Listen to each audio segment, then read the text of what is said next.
This is Crystal Thomas with Module 3 discussion. The first thing I want to talk to you about are the 3 reasons to have a collection policy in place in the library.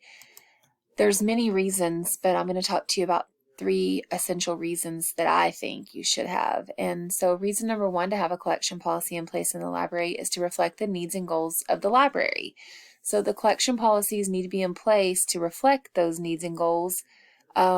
And that way you have something to work on. These needs and goals should also have a policy statement to make them effective. Reason number 2 to have a collection policy in place in the library is to guide the staff handling complaints. So if the staff don't have a policy to follow, then what will they do when a complaint does occur? What will they consult for guidance? Without a collection policy, staff will have they will not have anything to guide them on how to proceed when a problem does occur, and you know that's going to happen. And then reason number 3 to have a collection policy in place in the library is to serve as a training tool for new staff or volunteers. So this policy would help like a brand new librarian. If they came in and the old librarian wasn't around, they could just look at the policy, the collection policy, and it would really help them become familiar with the library. Or if you happen to be out long-term and had to have a long-term sub, same thing. This would provide them guidance on how to proceed in your library. Now I want to talk to you about self-censorship. So according to Merriam-Webster, self-censorship is the act or the action of refraining from expressing something such as a thought, point of view, or belief that others could deem objectionable. Basically, you censor yourself from saying and doing certain things that you might really want to say and do. So in the article, What the Shelves Aren't Saying, an exploration of self-censorship in high school libraries, it talks about how self-censorship happens more in smaller schools than larger schools, which I found interesting, and how school librarians who engage in self-censorship are causing problems for their libraries.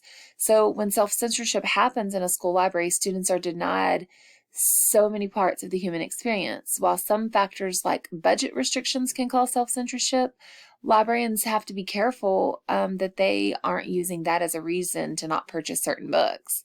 So if that does happen, you have to recognize that these self-censoring behaviors are there and you have to correct them.